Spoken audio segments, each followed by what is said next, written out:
दोस्तों, कैसे हैं आप सभी का स्वागत है एमएम मैथ स्टडी में। आज ये हमारा प्रैक्टिस सेट नंबर 40 है और इसमें हम देखने वाले हैं मैथ के इम्पोर्टेंट सवाल। चाहे वो एग्जाम आपका एसएससी हो, रेलवे हो, दिल्ली पुलिस हो या कोई सा भी गवर्नमेंट एग्जाम हो, उन सभी के लिए यह वीडियो बहुत ही महत्वपूर्ण होने वाली है। तो वीडियो को एंड तक देखना, वीडियो को लाइक करना और जो लोग चैनल पर नए हैं चैनल को सब्सक्राइब करना।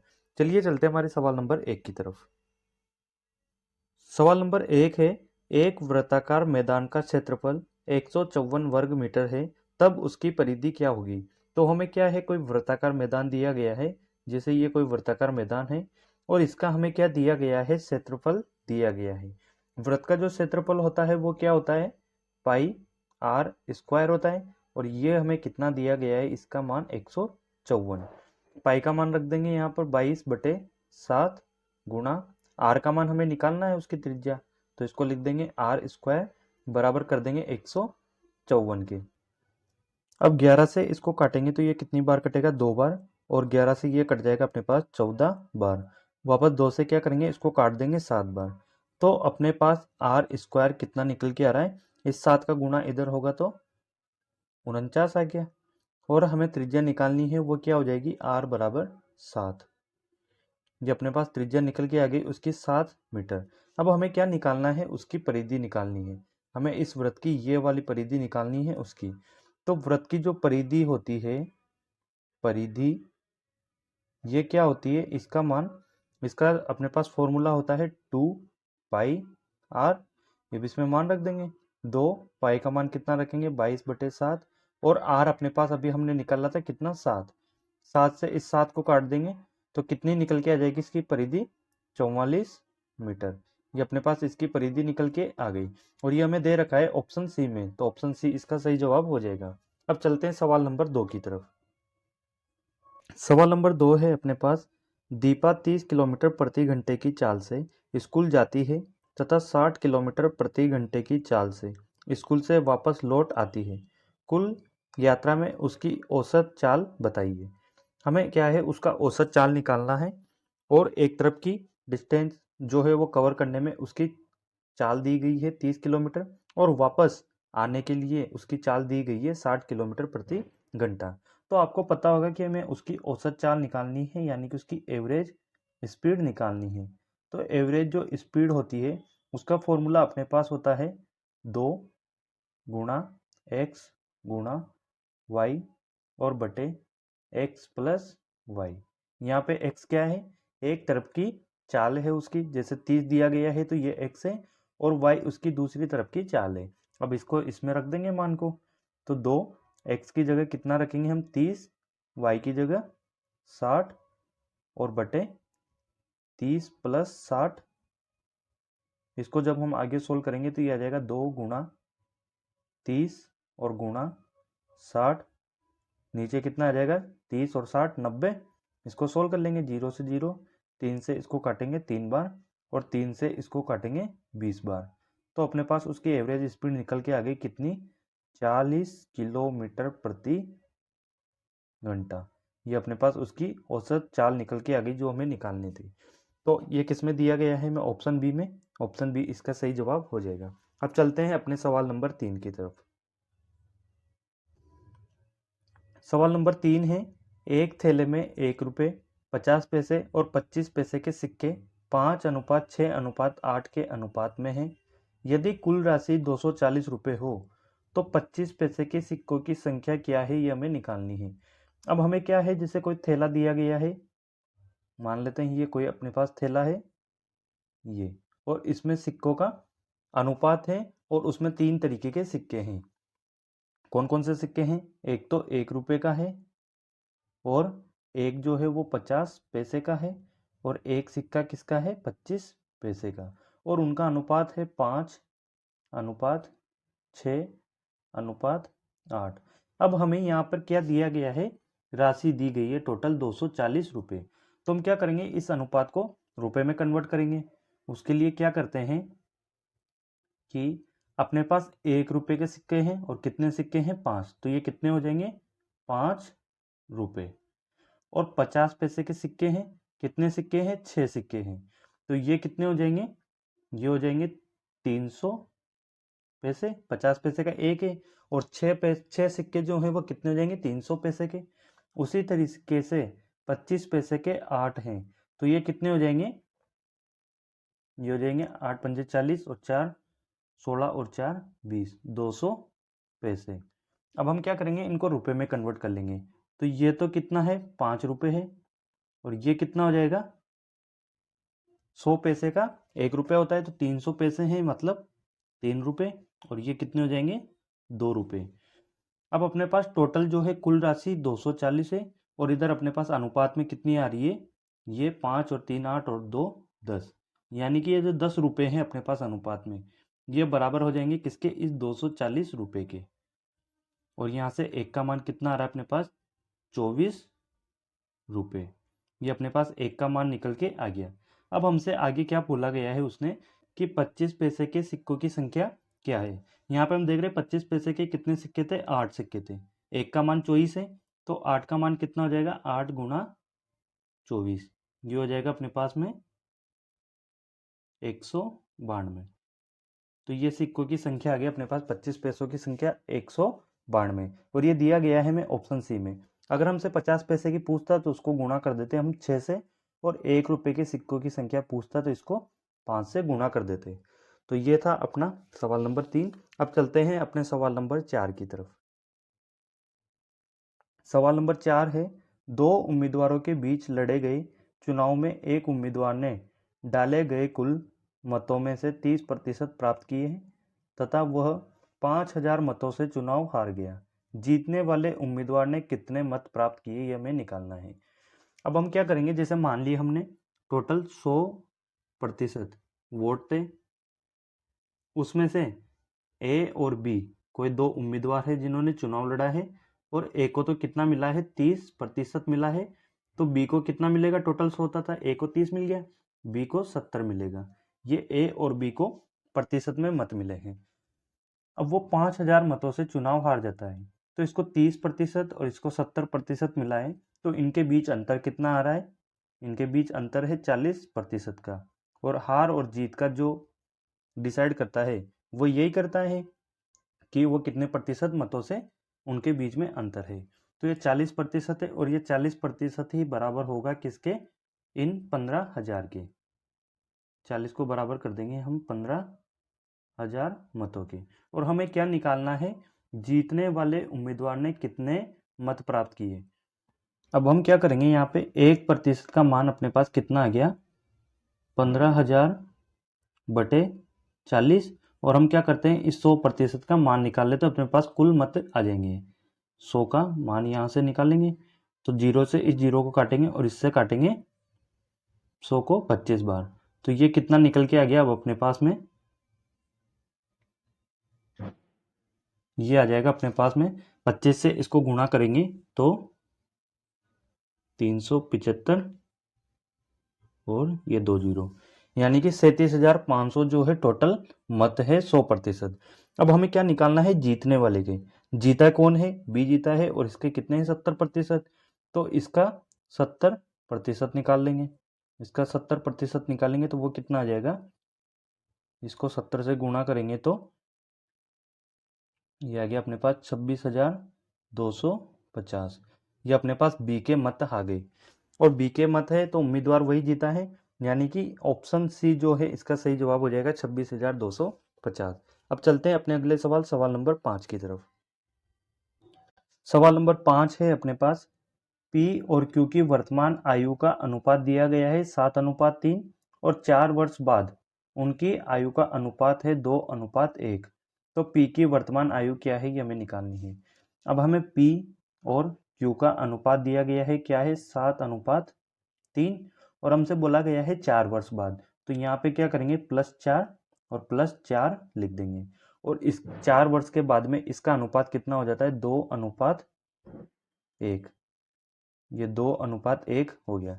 अब क्या करेंगे, पहले तो जो अनुपात है उनका हम अंतर ले लेंगे, जैसे इसको गुणा करेंगे इससे और इसको गुणा करेंगे इससे। तो जब हम 7 का गुणा 1 से करेंगे तो ये आ रहा है 7, और 3 का गुणा 2 से करेंगे तो ये आ रहा है 6, यानी कि अपने पास में रेशो जो है 7 में से 6 जाएंगे तो 1 रेशो बचा, और इसको बराबर कर देंगे इसके। अब हम क्या करेंगे, जैसे ये जो वर्ष दिए गए हैं 4 वर्ष, पहले इसका गुणा करेंगे इससे, फिर इसका गुणा करेंगे इससे और इनका अंतर ले लेंगे। जब 4 का गुणा इससे करेंगे तो 4 और इसका गुणा 2 से करेंगे तो कितना आ गया 8। 4 दूनी 8 और 8 में से 4 जाएंगे तो अपने पास कितने बच रहे हैं 4। एक रेशो का मान अपने पास निकल के आ गया 4 वर्ष। ये अपने पास वर्ष में निकल के आया है। अब हमें पी की वर्तमान आयु निकालनी है। तो ये जो अनुपात दिया गया है ये वर्तमान का अनुपात है और इसमें पी का अनुपात कितना है 7 है। एक का मान अपने पास में 4 वर्ष आया है, 7 का कितना आ जाएगा 7 गुणा 4 28 वर्ष। ये अपने पास पी की आयु निकल के आ गई कितनी 28 वर्ष। तो ऑप्शन बी इसका सही जवाब हो जाएगा। हमसे अगर क्यू की पूछता तो हम क्या करते 3 से गुणा कर देते, तो अपने पास 3 गुणा 4 12 वर्ष आ जाता, ये क्यू की आयु निकल के आ जाती। अब चलते हैं अपने सवाल नंबर 6 की तरफ।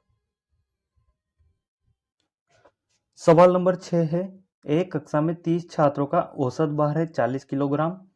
यदि अध्यापक को भी शामिल कर लिया जाए तो औसत भार में 2 किलोग्राम की वृद्धि हो जाती है। अध्यापक का भार ज्ञात कीजिए। अब हमें क्या है, एक तो उसमें 30 छात्र दिए गए हैं, उनका औसत भार दिया गया है, तो हम क्या करते हैं कुल भार निकाल लेते हैं उसका। वो कैसे निकालेंगे, इस 30 जो छात्र दिए गए हैं इनका गुणा करते हैं इनके औसत भार से, और ये कितना है 40, ये कितना आ जाएगा अपने पास 1200 किलो। अब अध्यापक का भार शामिल कर ले, तो 30 तो छात्र पहले ये थे, एक अध्यापक, तो ये कितने हो जाएंगे 31 हो जाएंगे। और क्या बोल रहा है कि औसत भार में 2 किलोग्राम की वृद्धि हो जाती है। औसत भार पहले कितना था 40 था, अब 2 की वृद्धि होगी तो ये कितना हो जाएगा 42। जब इस 31 का गुणा हम 42 से करेंगे तो अपने पास आ जाएगा 1302 केजी। अब ये तो है 30 छात्रों का और ये जो है 31, इसमें एक अध्यापक भी है, तो क्या करेंगे इसमें से इसको माइनस कर देंगे तो अपने पास में अध्यापक जी का भार आ जाएगा 1302 और इसमें से माइनस करेंगे 1200, तो कितना निकल के आ रहा है 102 केजी। और ये 102 केजी जो निकल के आए ये अपने गुरुजी का भार है, यानी कि अपने जो अध्यापक जी हैं वो 102 केजी के हैं। 102 केजी किस में दिया गया है, ऑप्शन डी में। ऑप्शन डी इसका सही जवाब हो जाएगा। अब चलते हैं अपने सवाल नंबर 7 की तरफ। सवाल नंबर 7 है, जब 4 रुपए में 5 पेन खरीदकर 5 रुपए में 4 पेन बेचे जाएं तो प्रतिशत लाभ ज्ञात कीजिए। इस तरीके के सवाल को करने के लिए आपके पास तरीका है। क्या बोला गया है 4 रुपए में, तो ये 4 रुपए और कितने पेन 5 पेन खरीद कर, तो ये कितना ये क्या हो जाएगा इसका सीपी कॉस्ट प्राइस। और 5 रुपए में 4 पेन बेचकर, 4 पेन बेचकर बेचना यानी कि उसका एसपी हो जाएगा। अब इसमें हम क्या करेंगे, जो हमें वस्तु दी गई है पेन है उनको बराबर करेंगे। बराबर करने के लिए क्या करेंगे, इसको तो गुणा करेंगे 4 से तो ये कितना हो जाएगा 20, और इसको गुणा करेंगे 5 से तो ये भी कितना हो जाएगा 20। अब इधर 4 और 5 से गुणा किया गया है तो इधर भी करना पड़ेगा 4 से और इसको 5 से। अब अपने पास ये कितना हो रहा है, ये हो गया 16 रुपये और ये कितना हो गया 25 रुपये। ये क्या है अपने पास कॉस्ट प्राइस है उसका क्रय मूल्य, और ये उसका सेलिंग प्राइस उसका विक्रय मूल्य है। हमें प्रतिशत लाभ निकालना है, वो क्या होता है एसपी माइनस सीपी। तो एसपी में से सीपी माइनस करेंगे तो ये कितना आ रहा है 25 में से 16 माइनस करेंगे तो 9, और बटे नीचे आता है सीपी यानी कि 16 गुणा 100।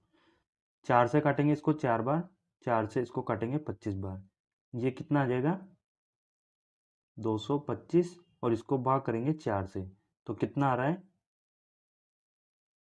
5 बार और 6 1/4 प्रतिशत। ये आ गया अपने पास 56 से ही 1/4 प्रतिशत का लाभ हो जाएगा। और ये किस में दिया गया है हमें, ऑप्शन सी में, तो ऑप्शन सी इसका सही जवाब हो जाएगा।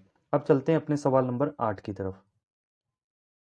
सवाल नंबर 8 है, साधारण ब्याज की किस दर पर कोई धन 8 वर्ष में 2 गुना हो जाएगा। अब इसके बोलने का मतलब है कि कोई धन है, जैसे ये है उसका धन x, और 8 वर्ष बाद 2 गुना हो जाता है। 2 गुना मतलब उसका अमाउंट दिया गया है, पहले x था अब कितना हो जाएगा 2x, और ये जो अमाउंट होता है ये क्या होता है उसका मूलधन और प्लस उसका ब्याज, साधारण ब्याज की बात कर रहा है तो SI, और ये बराबर हो जाएगा उसके अमाउंट के। मूलधन कितना है, x है। SI हमें नहीं पता, वो निकालेंगे हम SI, और ये बराबर है 2x के। यहाँ से SI कितना निकल के आ रहा है उसका, सिंपल इंटरेस्ट x। अब फॉर्मूला लगा देंगे अपना सिंपल इंटरेस्ट वाला। सिंपल इंटरेस्ट बराबर मूलधन गुणा दर और गुणा समय बटे 100। इसमें मान रख देंगे। SI कितना निकल के आया अपने पास में x, मूलधन कितना है x है, गुणा r, और गुणा समय कितना है 8 वर्ष। उसने बोला है सवाल में 8 वर्ष, बटे 100। x से x कट जाएगा, r का मान यहाँ से कितना निकल के आ रहा है 100 बटे 8, और जब हम इसको 8 से डिवाइड करेंगे तो अपने पास निकल के आ रहा है कितना, 12.5 वर्ष वार्षिक।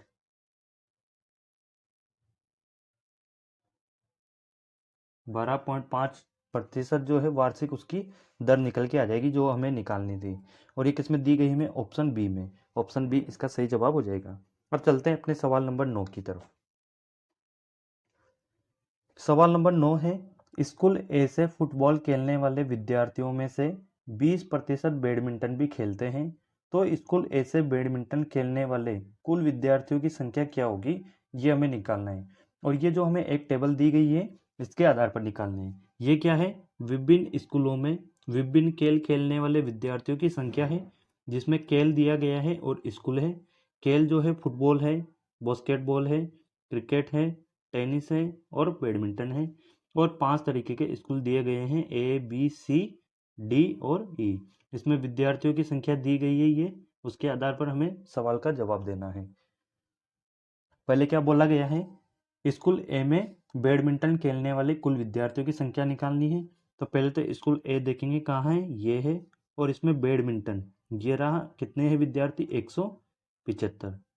175 तो ये है, और उसने क्या बोला है कि ऐसे फुटबॉल खेलने वाले विद्यार्थी में 20% बैडमिंटन भी खेलते हैं, यानी कि फुटबॉल खेलने वाले कितने हैं इसमें 125, और ये जो 125 हैं इसके 20% बैडमिंटन भी खेलते हैं। इसका 20% निकाल लेंगे, ये हो जाएगा अपने पास 25 से काटेंगे तो 4 बार, और 25 से 5 बार, 4 से इसको काटेंगे 5 बार, ये कितना आ गया 25।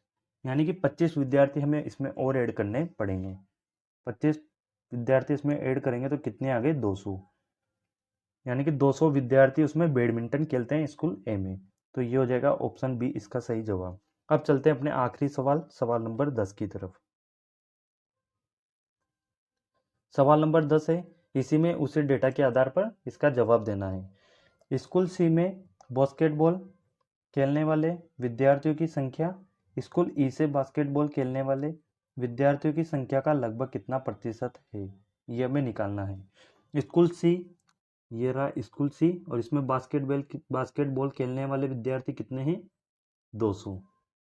ये हो गए अपने पास 200, ये किसमें, सी में। और ई में निकालना है हमें, ई, ये रहा स्कूल ई, और इसमें बास्केटबॉल खेलने वाले विद्यार्थी कितने हैं, 225। अब हमें निकालना है कि ये 200 है जो 225 का कितना प्रतिशत है। तो उसको कैसे निकालेंगे, 200 किसका, 225 का गुणा 100। 25 से काटेंगे इसको 9 बार, 25 से काटेंगे 4 बार, ये कितना निकल के आ रहा है, 400 बटे 9। अब इसका डिवाइड करेंगे इसमें तो क्या आ जाएगा, 8.8 और 8%, ये आ गया अपने पास 88.88%। तो लगभग में ये कितना हो जाएगा, 89%। और ये हमें किस में दिया गया है, ऑप्शन डी में। तो ऑप्शन डी इसका सही जवाब हो जाएगा। ये थे आपके 10 सवाल। अगर वीडियो अच्छी लगी हो तो वीडियो को लाइक करना और चैनल को सब्सक्राइब करना। ये सभी सवाल आपके एग्जाम में पूछे जाएंगे, और जो पूछे गए थे वो वाले सवाल भी इसमें ऐड है। तो वीडियो को देखते रहना और चैनल को सब्सक्राइब जरूर करना।